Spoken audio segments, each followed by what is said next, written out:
या बुलेटिनमध्ये आपण सुरुवात करूयात एसटीच्या संपाच्या बातमीने। धुळे जिल्ह्यात 4 एसटी बसेसवर अज्ञातांनी दगडफेक केली आणि या दगडफेकीत एका चालकाला दुखापत झाली आहे। एसटी कर्मचारी संपावर असताना देखील एसटी प्रशासनाने एसटी बस सेवा सुरू करण्याचा प्रयत्न केला आणि त्यासाठी पोलीस बंदोबस्तही देण्यात आला होता। मात्र पोलीस बंदोबस्तात सुरू असलेल्या एसटीवर अज्ञातांनी दगडफेक केली आणि यामुळे एसटी बस सुरू करण्याचा निर्णय प्रशासनाच्या अंगलट आला। या प्रकरणी अद्याप कोणतीही तक्रार दाखल करण्यात आलेली नाहीये। दगडफेकीची ही घटना घडल्यानंतर प्रशासनाने एसटी बस आगारात परत आणलेल्या आहेत आणि या प्रकरणी माहिती देण्यास प्रशासन टाळाटाळ करत आहे।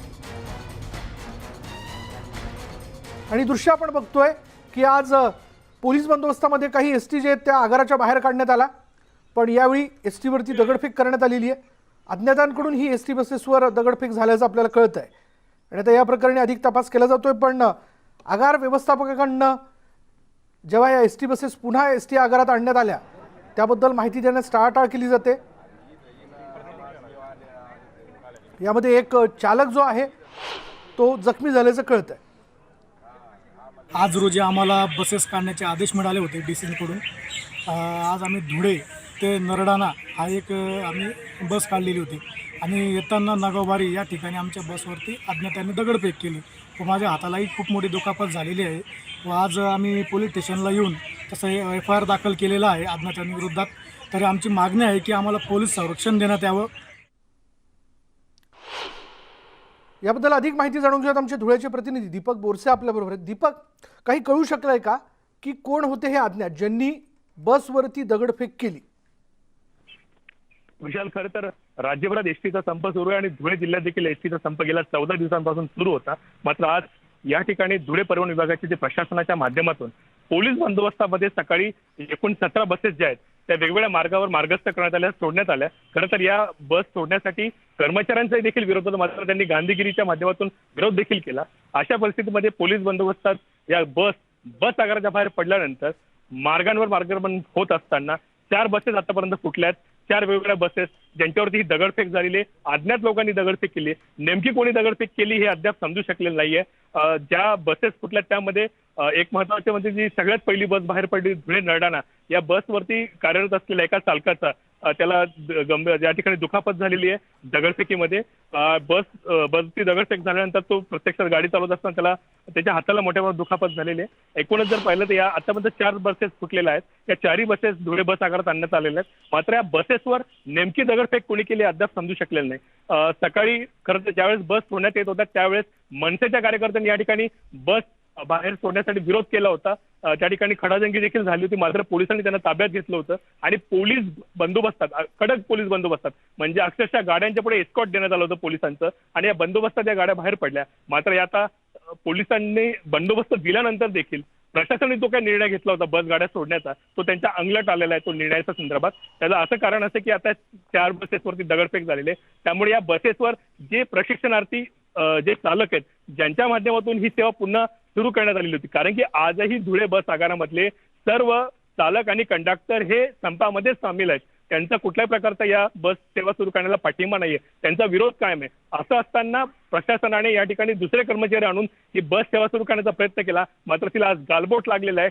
4 गाड्यांवरती दगडफेक झालेली आहे, ज्यामध्ये एका चालकाला दुखापत झाली आहे दगडफेकीमध्ये आणि ह्या 4ही बसेस आता बस आगारात आणण्यात आल्या। सुरुवातीला प्रशासनाने या सगळ्या प्रकरणाची माहिती देण्यास टाळाटाळ केली, मात्र आता कुठेतरी या सगळ्या गोष्टीला पुढे आल्यानंतर प्रसार माध्यमांमध्ये समोर आल्यानंतर आता गुन्हा दाखल करण्यासंदर्भात आता प्रक्रिया जी करण्यात आलेली आहे। धन्यवाद दीपक या सगळ्या तपशिलाबद्दल। एकीकडे ही घटना घडल्याचं आपण बघतो धुळ्यामध्ये आणि आता दुसरीकडे बघा कर्मचाऱ्यांच्या आंदोलनाच्या संदर्भात काय घडतंय। विलिनीकरणाच्या मागणीवर एसटी कर्मचारी ठाम असून आझाद मैदानावर आता आंदोलनकर्त्या कर्मचाऱ्यांच्या संख्येत वाढ होते। मोठ्या प्रमाणावर एसटी कर्मचारी आझाद मैदानावरती एकवटलेत। कुटुंबियांसह कर्मचाऱ्यांचं आझाद मैदानावरती आंदोलन सुरू आहे। राज्यभरात एसटी कर्मचाऱ्यांचं आंदोलन सुरू असल्याचं आपण बघतोय। दरम्यान राज्य सरकारनं विलिनीकरणाची मागणी वगळता इतर एसटी कर्मचाऱ्यांच्या सर्व मागण्या मान्य केलेल्या आहेत। मात्र विलिनीकरणाच्या मागणीबाबत परिवहन मंत्री अनिल परब यांनी समितीकडे बोट दाखवलं।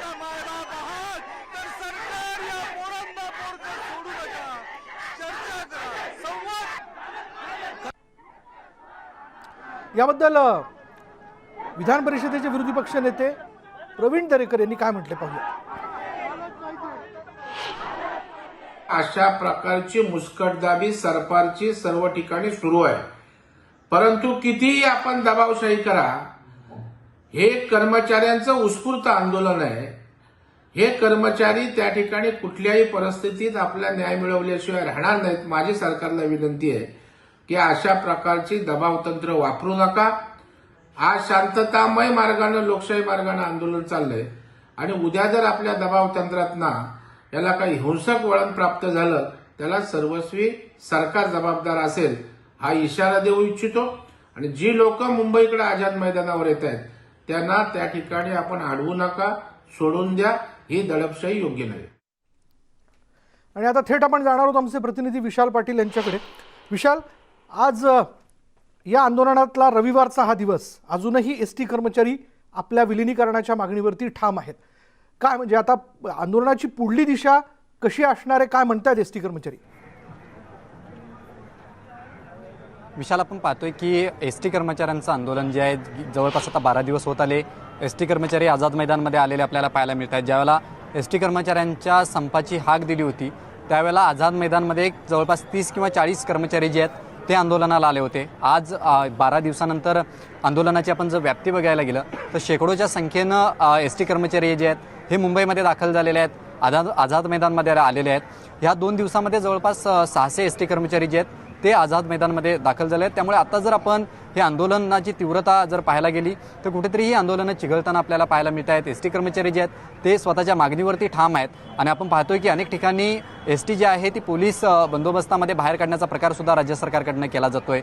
या सगळ्या गोष्टीला एस टी कर्मचारी जो आहे तो विरोध करताना आपल्याला पाहायला मिळतो. आणि माझ्यासोबत खूप सारे असे एस टी कर्मचारी जे आहेत हे जे आझाद मैदानमध्ये आलेले आहेत, आपल्या मागणीसाठी जे आहेत हे एस टी कर्मचारी ठाम असलेले आपल्याला पाहायला मिळत आहेत. खरं तर उद्याचा दिवस तुमच्यासाठी खूप महत्त्वाचा आहे, कारण का 12 दिवसाची लढाई ही कोर्टात गेलेली आहे आणि उद्या याबाबतीत एक निर्णय जो आहे तो येऊ शकतो. जर हा निर्णय एस टी कर्मचाऱ्यांच्या विरोधात न्यायालयाचा आला तर भूमिका काय असणार आहे? प्रथमतः न्यायदेवतेवरती विश्वास आहे आणि न्यायालय लढाईमध्ये जे लढा देत असताना सदावर्ते सर जे आहेत, जे न्यायालय लढा लढत आहेत, लढाई तर हारणारच नाही. पूर्ण ताकदीने, पूर्ण क्षमतेने उतरलेलो आहे आणि आम्ही विचारच करत नाही की आमची लढाई आम्ही हारू. जे न्यायालयाने जे आमच्यासाठी निर्णय देईल ते आमच्यासाठी सकारात्मकच निर्णय असेल आणि आमच्यासाठी विजयाची ज्योत असेल. विजयाची ज्योतीचं जर आम्ही अपेक्षा करत असू तर हारण्याचे निगेटिव्ह विचार आमची विचारधाराच नाही आहे. त्यामुळे हारणे हा आमच्यासाठी म्हणजे उद्याचा दिवस जो आहे तो आमच्यासाठी स्वातंत्र्य दिवस असेल. आणि उद्या ह्या आझाद मैदानामधून आम्ही स्वातंत्र्य दिनाच्या पहिल्या दिवशी जर आपण बघा, स्वातंत्र्य दिनाच्या एक जे गीत आपण गायला जातो, जनगणमन अधिनायक राष्ट्रगीत गायलं जातं, तर उद्या सकाळी 8 वाजता या आझाद मैदानामधून आम्ही आझाद होणार आहे आणि राष्ट्रगीत उद्या ह्या 8 वाजता मैदानातून एक नवीन संदेश देणार आहे की आझाद मैदानातून राष्ट्रगीत आम्ही शांततेत आणि एक भावना ज्या होत्या आमच्या की जनगणमन अधिनायक जय हे, यातून आम्ही व्यक्त करणार. आणि न्यायालयीन लढाई आम्ही हरणार नाही, 100% ठाम विश्वास आहे. परंतु जर न्यायालयीन लढाई जरी आमच्या विरोधात जरी न्यायालय जरी निर्णय जर चुकीचा जरी आला तरी आझाद मैदान आमच्यासाठी आजही खुलं आहे आणि उद्याच्या निर्णय देखील खुलं आमच्यासाठी राहणार आणि आमची लढाई अजूनही विलिनीकरणासाठी ठाम असणार. आज आपण पाहिले की अनेक ठिकाणी एस टी जी आहे ती पोलीस बंदोबस्तात काढण्याचा प्रकार जो आहे तो धुळ्यामध्ये झाला. कुठेतरी ह्या तुमच्या आंदोलनाला दडपशाही केली जाते. एकीकडे एस टी जे आहेत त्या डेपोतनं बाहेर काढल्या जात आहेत आणि तुमचं आंदोलन या ठिकाणी चालू झाले. थोडा आवाज बसलेला मला तरी बोलतो मी, प्रयत्न करतो. शेवटी सरकारची इच्छाशक्ती ह्या गोष्टी सर्व हँडल करण्याची. जर सरकारने व्यवस्थित मनावर घेतलं तर काही होऊ शकतं. एवढं गेलं काही कोर्टाच्या किंवा कुठल्याही सरकारच्या निर्णयाची आवश्यकता नाही. मुळात बघितलं तर उद्धव ठाकरे साहेबांनी मंत्रिमंडळात सगळा विचारात घेऊन जर हा विलीनीकरण केला तर मुद्दा उद्याच्या उद्या 1 मिनिटात सुटू शकतो असं माझं यावर ठाम मत आहे. विश्वास हो बिलकुल. पण त्यांनी हा सर्व मंत्रिमंडळ विचारात घेऊन हा निर्णय मांडावा. विनाकारण असं समिती कमिट्या करून कर्मचाऱ्याची दिशाभूल करू नये. समिती म्हणजे फक्त वेळकाढूपणा आहे असं माझं मत. तुम्ही आता जवळपास सगळेच कर्मचारी जे आहेत त्या ठिकाणी आलेला आहात. आता जर आपण या आंदोलनाची व्याप्ती बघायला गेली तर एक कालपासून मोठ्या संख्येनं या ठिकाणी कर्मचारी येत आहेत. काही कर्मचाऱ्यांना अडवलं जात आहे. आता इथून पुढची आंदोलनही हिंसक असतील. वाटतंय उद्या न्याय मिळेल? आम्ही पूर्ण आशा लावून बसलेलो आहेत. सदावर्ते साहेब आमचे उच्च न्यायालयामध्ये आहेत. आम्ही त्यांच्यावर पूर्ण विश्वास ठेवला आहे आणि सर्व एकच नाही की लाख कर्मचारी आहेत ते आम्ही सगळे लढ्यासाठी उतरलेलो आहे या ठिकाणी. तर उद्याचा लढा हा उच्च न्यायालय काय देईल, जी काही समिती स्थापन केली त्यांनी ते संमतीचा निकाल निगेटिव्ह येईल की पॉझिटिव्ह येईल ते काय आम्हाला माहिती नाही, पण आम्ही शासनात विलिनीकरण झाल्याशिवाय आझाद मैदान सोडणार नाही. आम्ही ठाम मतावर आहोत. तुम्ही ठाम भूमिकेवरती जरी असलात तरी परिवहन मंत्र्यांची ज्या प्रकारे वक्तव्य येत आहेत, मग खाजगीकरणाचा विचार असेल किंवा मग डेपोतनं बस काढण्याचा प्रकार असेल, कसं बघताय? परिवहन मंत्र्यांवरती तुमचा बिलकुल विश्वास नाही आहे? असं मला म्हणता येत नाही आहे. परिवहन मंत्र्यावरती विश्वास नाही म्हणून, परंतु त्यांच्या न्यायवतेवरती विश्वास नाही आहे. 4-5 वेळेस त्यांनी आश्वासनं आम्हाला दिलेली आहेत की आमचं राज्य जर या ठिकाणी जर आलं तर आम्ही काय करू, शासनामध्ये विलिनीकरण घेऊ आणि राज्य सरकारचा दर्जा तुम्हाला आम्ही देऊ, हे वचननामा दिलेला आहे. आजचे जे मुख्यमंत्री साहेब आहेत आदरणीय आहेत, बाळासाहेब ठाकरेचे ते पुत्र आहेत आणि त्यांच्यावरती आमच्या सगळ्या महाराष्ट्राचा विश्वास आहे. त्यांनी खाली यावं, जसं बोलले तसं खाली यावं, या मैदानामध्ये यावं. हे लेकरं त्यांचे आहेत. इथं हिंसक कोणी काहीच वळण करणार नाही. आम्ही काय मागू लागलो? न्याय मागू लागलो. पोटासाठी आम्ही रडू लागलो. आम्हाला हिंसक वळण करायचं नाही आहे. तुम्हाला न्याय द्या म्हणून मागू लागलो. आम्ही पदराची झोळी करून तुमच्या पुढे पदर पसरायला लागलो. या ठिकाणी घरदार सोडून आम्ही इथं आलो. युद्ध करता नाही. आमच्या लेकरा बाळाचं भवितव्य धोक्यात आहे. 8,000 रुपयावर 4,000 रुपयावर ते भागत नाही. या ठिकाणी 10,000 कर्मचारी या ठिकाणी आलेला आहे. पाणी आहे, प्यायला पाणी नाही, संडासची व्यवस्था नाही, वर आकाश आहे आणि खाली जमीन आहे. अशा परिस्थितीमध्ये आम्ही जीवन काढतोय. रात्री 3 वाजता पाऊस आला, ताडपत्र्या घेऊन तिकडे पळायला लागलं. त्या वडाच्या झाडाखालून खाली पाणी बदबद गळायला लागलं. हे सरकारचं कर्तव्य नाही? आम्ही त्यांचे लेकरं नाहीत का? आमच्यावरती त्यांचा विश्वास नाही का? त्यांनी या ठिकाणी येऊन आम्हाला कुठेतरी थांबायला पाहिजे की नाही? काय करायलेत माझे लेकरं म्हणून त्यांनी आईची भूमिका कधी दाखवाव का नाही? आणि त्यांनी आम्हाला विश्वासात घ्यावं. राज्याप्रमाणे जे वेतन आहे ते वेतन द्यावं. आम्हालाही माहिती आहे 12 आठवड्याचा कालावधी मागितलेला आहे. विलिनीकरण ही काही साधीसोपी 2 दिवसाची गोष्ट नाही आहे. त्याच्याकरता कालावधी लागतो. राज्याप्रमाणे आमचं वेतन पगार करावा आणि नंतर उर्वरित जे राहिलेलं आहे लेखी आश्वासन द्यावं.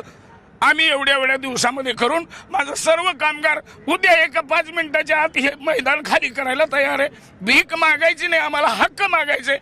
आईच्या पुढे आम्ही पदर पसरलेला आहे. आईनं लपून ठेवू नये. या पदराखाली घ्यावं आणि स्तनपान करावं. बाळ गुटगुटीत होईल, आपल्या घरला जाईल. अशा सरकारला हात जोडून नम्रतेची विनंती आहे. बालक बापाची ताठीरी गे, बापाशीच जेवू लागे, ते संतोषिली निवेगे मुखाची ओढवी.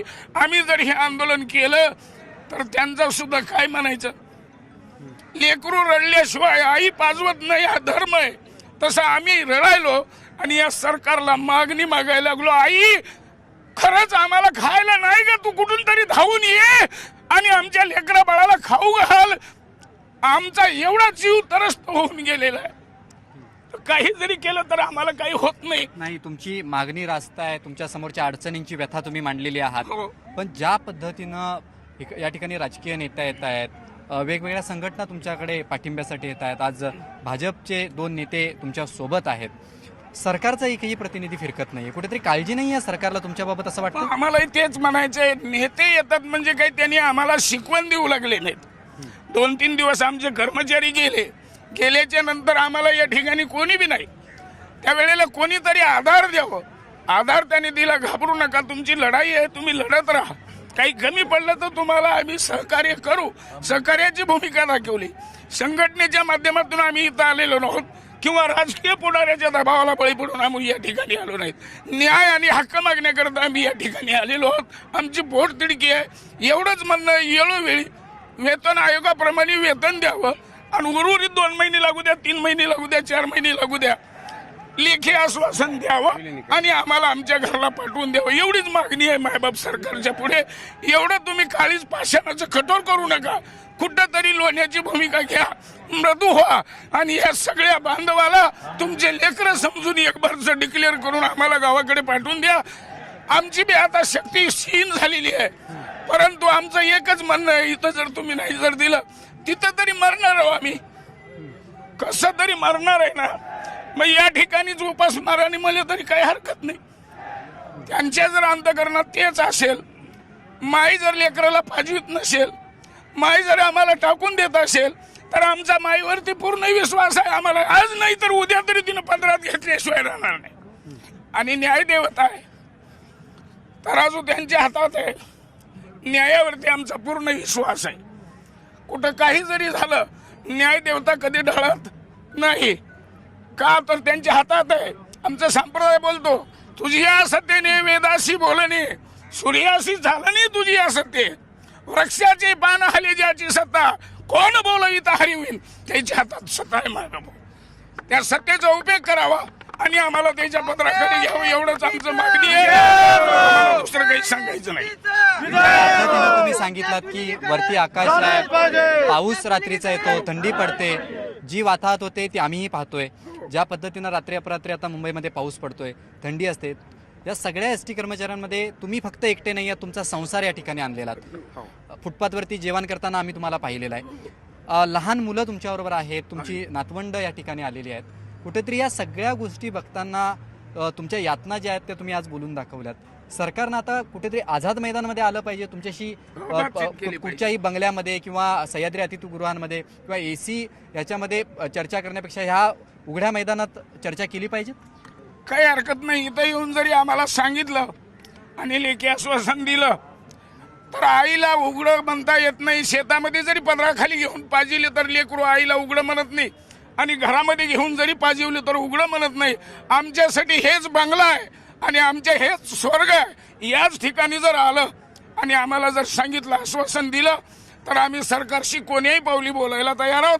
आणि जे त्यांनी सांगितलं ना मान्य करायला आमच्या सर्वांच्या सहमतीनं आम्ही तयार आहोत. पण आमची एकच मागणी आहे, शासनाप्रमाणे आम्हाला पगार द्यावा आणि 4 महिने लागू द्या, 2 महिने लागू द्या, लेखी आश्वासन द्यावं, आम्ही शासनामध्ये विलीन करून घ्यावं.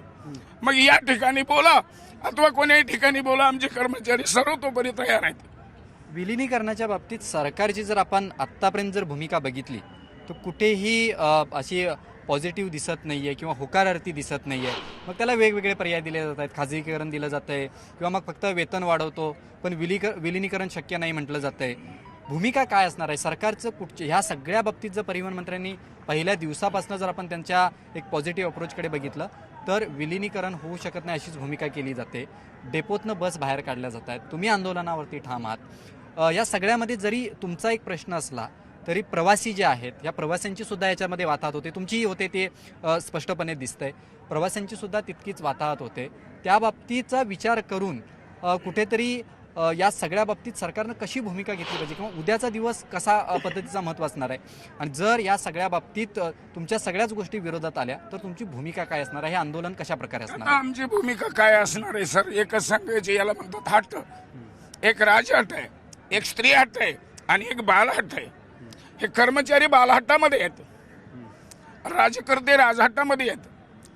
तो राजाचा हट्ट आहे पण त्या ठिकाणी आईची भूमिका ते घेत आहेत. आमचाही हट्ट आहे पण आम्ही त्यांचे लेकरं आहोत. राजानं आईनं कितीही जरी हट्ट केला तरी आईला एक दिवस त्या लेकराला पदराखाली घ्यावंच लागतंय. माझा विश्वास आहे भगवंतावरती, विश्वास आहे माझा न्यायदेवतेवरती. का केवढाही जरी मोठा पैलवान जरी असला आणि बापाच्या पदराला का लेकरानं धरलं तर बाप पाऊल पुढे टाकत नाही. का तर त्या लेकरावरती असणारी माया आहे. आम्ही कितीही जरी हट्ट केला. नक्कीच. खरं तर या सगळ्या एस टी कर्मचाऱ्यांच्या व्यथा ज्या आहेत त्या आपण विशाल ऐकल्यात की काहीही झालं तरी विलिनीकरण हे झालं पाहिजे आणि आमची मागणी जी आहे ती पूर्ण झाल्याशिवाय या आझाद मैदानमधनं आम्ही जाणार नाही असं त्यांनी सांगितलंय. आणि इथून पुढच्या ज्या काही चर्चा असतील त्या चर्चा या आझाद मैदानमध्येच असतील, कारण का आझाद मैदान आमच्यासाठी स्वर्ग आहे आणि उद्याच्या दिवसामध्ये आझाद मैदानमधून आम्हाला स्वातंत्र्य मिळेल असा विश्वास जो आहे तो या कर्मचाऱ्यांनी व्यक्त केलेला आहे. विशाल, तुझ्याबरोबर जे एस टी सहकारी आहेत, काका आहेत, त्यांच्याशी मला बोलायचे, माझे काही प्रश्न त्यांना विचारायचे आहेत. खरं जी व्यथा त्यांनी आत्ता या क्षणाला बोलून दाखवली, मला असं वाटतं त्यातली तीव्रता ही आत्ता या क्षणाला मुख्यमंत्र्यांपर्यंत जरूर पोहोचली असेल, ती सगळ्या कर्मचाऱ्यांची पोहोचते. पण आता एक अपडेट असं येतं की आंदोलकांनी 2 पावलं मागे यावं, त्यांनी मागे घ्यावीत 2 पावलं, आणि सरकार देखील 2 पावलं मागे येईल. उपमुख्यमंत्री अजित पवारांनी तसं आवाहन केलंय. 2 पावलं मागे आल्यास मार्ग निघू शकतो असं देखील उपमुख्यमंत्री अजित पवार यांनी म्हटलेलं आहे. बघूयात अजित पवारांनी याबद्दल काय म्हटलं. आम्ही हटणारच नाही, हेच चालू पाहिजे असं करून चालत नाही. 2 पावलं सरकारने मागे जायचं असतं, 2 पावलं मागणी करणाऱ्यांनी मागे जायचं असतं. असं 1-2 पावलं पुढे मागे सरकून त्याच्यातनं मार्ग काढायचा असतो. ती मार्ग काढण्याची भूमिका महाविकास आघाडीची निश्चितपणे आहे. पुन्हा एकदा आपण जाणार आहोत आमचे प्रतिनिधी विशालकडे. विशाल, तुझ्याबरोबर असणाऱ्या सगळ्या एसटी कर्मचाऱ्यांना हा प्रश्न विचारायचा होता मला, की आता अजित पवारांनी असे म्हटलंय की 2 पावलं तुम्ही मागे या, या विषयावरती आपण काहीतरी मार्ग काढूयात. काय त्यांची तयारी आहे? कारण आता तुझ्याबरोबर असणारे जे एसटी काका, एसटी महामंडळामध्ये काम करणारे जे काका आहेत, कर्मचारी आहेत, त्यांनी म्हटलं की आम्हाला राज्य सरकारच्या नियमांप्रमाणे तुम्ही वेतन द्या, विलिनीकरणाच्या विषयाला वेळ लागला तरी चालेल, पण त्याबद्दलचं लेखी देऊन टाका, ती प्रक्रिया तुम्ही करत राहा. काय म्हणणं आहे त्यांचं? नक्कीच विशाल, आपण यांच्याकडनंच या सर्व एस टी कर्मचाऱ्यांकडनं बोलूया. खरं तर या काकांनी आपली व्यथा जी आहे ती पूर्णपणे मांडलेली आपल्याला पाहायला मिळाली होती. राज्याचे उपमुख्यमंत्री अजित पवार यांनी असं म्हटलेलं आहे, आत्ताच त्यांचं एक स्टेटमेंट आलेलं आहे की सरकार 2 पावलं मागे जायला तयार आहे, कर्मचाऱ्यांनी सुद्धा 2 पावलं मागे जावं. काय मत आहे या सगळ्या बाबतीत? आम्हाला परस्पर येऊन बोलावं किंवा आम्हाला तिथं बोलावं. चिवीट टायनेची बोलून काय उपयोग आहे? मायेचा हात त्याने आमच्या मस्तकावरती फिरवावा, आमची समजूत काढावी, आम्हाला समजून सांगावं. याच्याकरता हे लागतं, त्याच्याकरता ते लागते. आम्ही गरबी आंधळे आहोत, आम्हाला याच्यातलं ज्ञान नाही आहे. परंतु एवढंच माहिती आहे की बंग्याला सुद्धा पगार जे असते साफसफाई करणाऱ्याला, त्याच्यापेक्षा आम्ही तरी हे माल वाहतूक नाही आहे, ही जीवन वाहिनी आहे. एका गाडीमध्ये बसणारा प्रवासी त्या देशाचा पंतप्रधान सुद्धा होऊ शकतो. एवढी जीवाची काळजी घेऊन ना ऊन वारा पाऊस याची कसली खंत न करता आम्ही आमच्या कर्तव्यावरती हजर राहतो. आम्हाला दसरा नाही, दिवाळी नाही, पाडवा नाही, कुठला सण नाही, लेकरं नाहीत, बाळं नाहीत. लेकरं झोपीत असताना आम्हाला सकाळच्या ड्युट्या पडल्याच्या नंतर कसं तरी जावं लागतं. आमच्या याच्यामध्ये लेट हाऊस नाही, ब्रेकअप नाही, काहीच नाही, कायदाच नाही कुठला. कुठंतरी नियम असला पाहिजे, लेट हाऊस असलं पाहिजे, ब्रेकअप असला पाहिजे, त्यांना राहण्याची व्यवस्था असली पाहिजे, रेस्टरूम असलं पाहिजे. आमच्या नशिबाला इथं चिरट आहेत असं नाही. आम्ही कुठेही मुकामाला गेलो की तिथं चिरटच आमच्या नशिबाला आहेत. खातात तरी पण आम्ही जनतेची सेवा करतो, जनता जनार्दनाची मायबापाची सेवा करतो. आणि या लेकराचा हट्ट असल्याच्या नंतर आईचं रूप धारण करावं, या ठिकाणी यावं आणि त्यांनी आम्हाला मार्गदर्शन करावं. त्यांनी 2 पावलं मागं सरकल्याचे तर आम्ही 4 पावलं मागं सरकायला तयार आहे. परंतु आमचं पोट भरून दिलं तर आम्ही खुश राहू. लेकराचा एकच हट्ट आहे, बाप जर मार्केटला गेला तर ते काय आणलं याच्याशी घेणं देणं नाही, बापाने आपल्यासाठी खाऊ काय आणलं हे महत्वाचं आहे.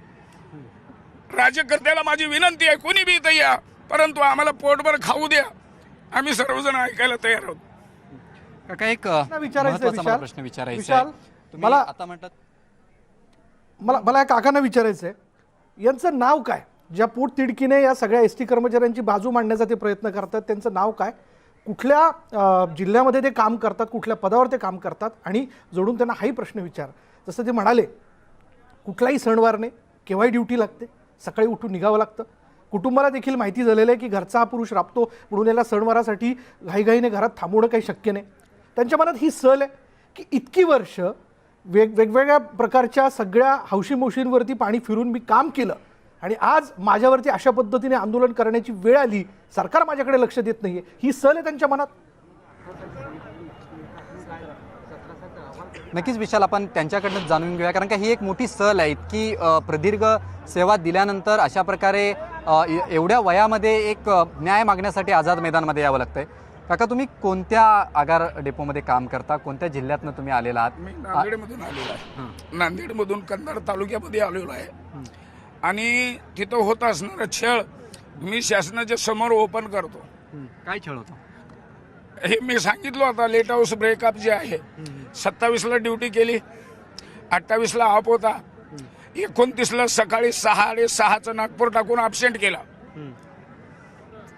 त्याच्यानंतर मी डेपो मॅनेजरला विनंती केली, सर मला BP आहे, शुगर आहे, माझा ताप वाढलेला आहे, विनाकारण त्रास देऊ नका, माझी 4 वर्ष नोकरी राहिलेली आहे, कुठल्या तरी जवळच्या ड्युट्या मला देत जा. माझ्यावरती कर्जाचा बोजा एवढा झालाय, 2 लेकीचे लग्न केलेले आहेत, हाय BP वाढतो, कधी लो होतो, कधी BP वाढतो, आणि तुम्ही असं करू नका. तर त्यांनी तू सस्पेंड आहेस, अबसेंट आहेस, आता मला ते सस्पेंड आणि अब्सेंटच कळायला मार्ग नाही. रेग्युलर टायमिंगमध्ये मी येत असताना 12च्या ड्युटीला येत असताना त्यांनी सकाळी 6:30चं डाकूर टाकलं आणि मला अब्सेंट केलं. विनंती केली, त्यांची पायधरणी केली, मानधरणी केली, पण ते ऐकायला तयार नाहीत. एवढ्या गाड्या बोळकळी झालेल्या आहेत. ते साईड गिलास खाली खाटकून खाली पडला नांदेडला बस स्टँडच्या समोर. ते तुटलेला साईड गिलास नेऊन दिला. 2568 रुपये एका साईड गिलाची किंमत दंड आहे. माझ्यासोबत पगार स्लिप आणलेली आहे, उघडं करून दाखवतो. हा अन्याय आहे. गाड्या मोडकळीला आलेल्या आहेत. तेवढंच आम्ही बी मोडकळीला आलेलो. आमच्या सगळ्या माणसाची मनं दुखावलेली आहेत. या सरकारने कुठंतरी आम्हाला न्याय द्यावा, या न्याय इथं तरी मिळेल म्हणून आम्ही आलेलो. आमची मनस्थिती एवढी खालवलेली आहे, घराकडे जाण्याची आमची मनस्थिती नाही आहे. कहूँ तो माँ मर जाती और न कहूँ तो बाप कुत्ता खा जाता, अशी अवस्था झालेली आहे. सांगायला गेलं उद्या तिथं गेल्याच्या नंतर आम्हाला डिसमिस सस्पेंड सारखे ऑर्डर काढणार. सांगितलं तर इकडून तुम्हाला कामावून कमी करण्याचा दबाव. सरकारच्या पुढे बोलायची हिंमत नाही.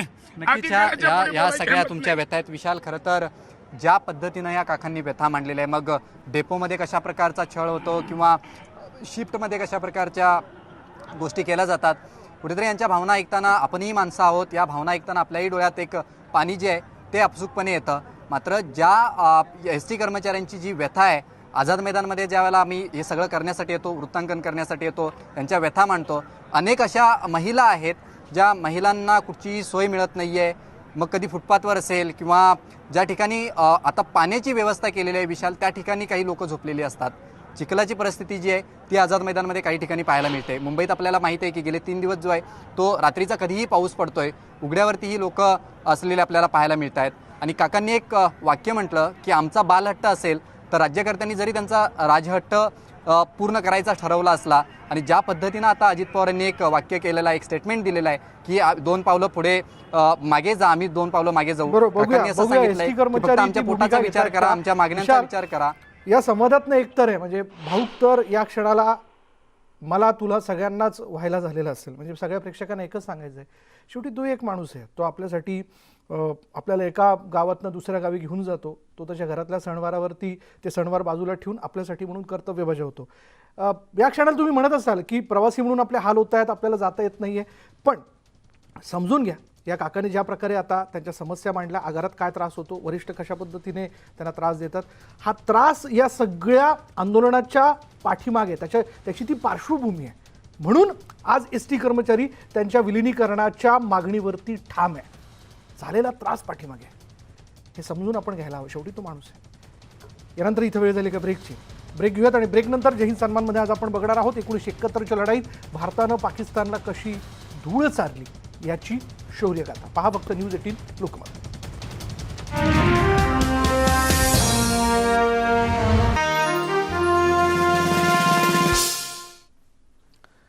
ब्रेकनंतर जय हिंद सन्मानमध्ये आपण बघणार आहोत 1971मध्ये पाकिस्तानने केलेली एक चूक त्यांना त्यांचे 2 तुकडे करून गेली. आजचा बांगलादेश स्वतंत्र झाला तो भारतीय सैनिकांच्या शौर्याच्या बळावर. अवघ्या 13 दिवसात पाकिस्तानला धूळ चारत भारताने बांगलादेशला पाकिस्तानच्या जुलमी बेडीतून मुक्त केलं. कसं जाणून घेऊया.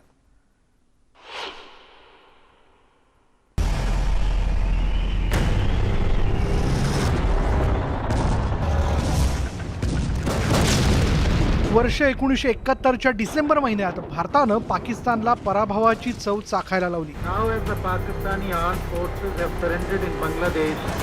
जी पाकिस्तान कधीच विसरणार नाही.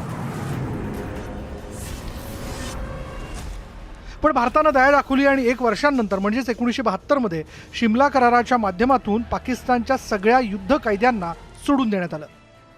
जिंकलेली भूमी ही परत करण्यात आली. शिमला करारानुसार हे ठरलं की दोन्ही देशातील वाद द्विपक्षीय स्तरावर मिटवले जातील.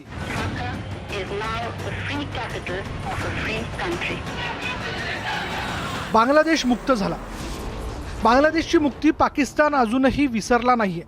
हेच कारण आहे की शिमला कराराचं उल्लंघन करत पाकिस्तान वारंवार काश्मीरचा मुद्दा आंतरराष्ट्रीय स्तरावर पुन्हा पुन्हा उपस्थित करत आपला हसू करून घेतोय. 24 सप्टेंबर रोजी पंतप्रधान नरेंद्र मोदींच्या अमेरिका दौऱ्यात आणि क्वाडच्या संमेलनातही पाकिस्ताननं संयुक्त राष्ट्रसंघात पुन्हा एकदा काश्मीरचा राग आळवला. त्याला भारतानंही आरसा दाखवून जोरदार प्रत्युत्तर दिलं.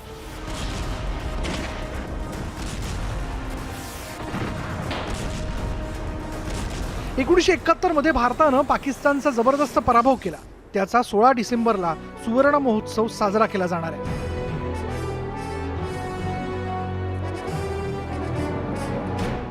बांगलादेशच्या मुक्तीचे 50 वर्ष. याच दिवशी बांगलादेशच्या स्वातंत्र्याला 50 वर्ष पूर्ण होतील. जाणून घेऊयात भारतानं कशा प्रकारे पाकिस्तानला पराभूत करत बांगलादेशला स्वतंत्र केलं. 1970 मध्ये पूर्व पाकिस्तानमध्ये झालेल्या निवडणुकीत शेख मुजीबुर रहमान यांच्या आवागी लीगने 169 पैकी 167 जागा जिंकल्या. पाकिस्तानने मुजीब यांच्यासोबत विश्वासघात केला. पूर्व पाकिस्तानात झालेलं बंड थोपवण्यासाठी सैन्य बोलवण्यात आलं. मार्च 1971 मध्ये सैन्याने अत्याचाराच्या सगळ्या सीमा ओलांडल्या. मुजीब यांना अटक केली. त्यावेळी जवळपास 1 कोटी शरणार्थी भारतात दाखल झाले. भारताची चिंता वाढली आणि त्यामुळे पाकिस्तानवर दबाव वाढवण्याचा निर्णय घेण्यात आला. खवळलेल्या पाकिस्तानने पाऊल उचलत 3 डिसेंबर 1971 भारतावर हवाई हल्ला चढवला. Pakistan launched a full-scale war against us. भारताने केवळ 13 दिवसात पाकिस्तानला गुडघे टेकायला लावले आणि बांगलादेश स्वतंत्र झाला.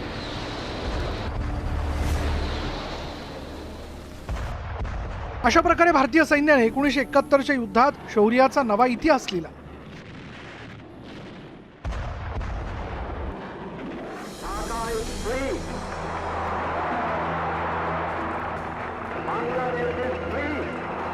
सोळा डिसेंबरला भारतात शौर्याचा सुवर्ण महोत्सव साजरा केला जाईल. त्याचवेळी प्रत्येक भारतीयाचा अभिमानाने ऊर भरून येईल.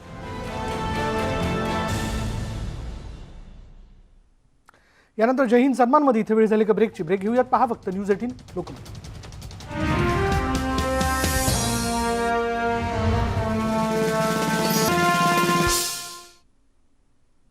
ब्रेकनंतर बघूया विविध जिल्ह्यांमधून आझाद मैदानात आंदोलनासाठी येणाऱ्या एसटी कर्मचाऱ्यांना अडवण्यात येत आहे. इगतपुरीमधील घोटी टोल नाका परिसरामध्ये जवळपास 50 कर्मचारी हे घोटी पोलिसांनी ताब्यात घेतलेत. मात्र कर्मचारी मुंबईच्या दिशेने जाण्यावरती ठाम आहेत. तर धुळे बस आगारातून पोलीस प्रशासनाच्या सुरक्षा व्यवस्थेत एसटी बसेस सुरू करण्यात आल्या आणि यावेळी मनसेच्या कार्यकर्त्यांनी बसेस सोडण्यास विरोध केला. एसटी बस कर्मचाऱ्यांच्या मागण्या मान्य झाल्या नसताना संप सुरू असताना प्रशासनाने आडमुठी भूमिका न घेता बसेस सुरू करू नये अशी मागणी यावेळी करण्यात आली. मनसे कार्यकर्ते आणि आगार प्रशासनामध्ये यावेळी खडाजंगी पाहायला मिळाली.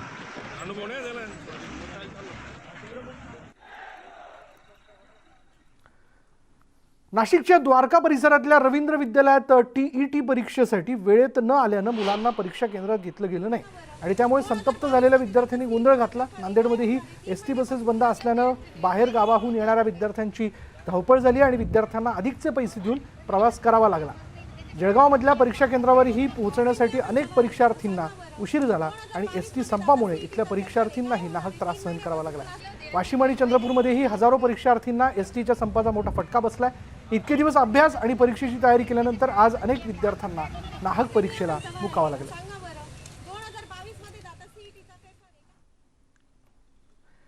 यानंतर महाराष्ट्राची खबर बातमी इथेच थांबणार आहोत. पहा फक्त न्यूज 18 लोकमत.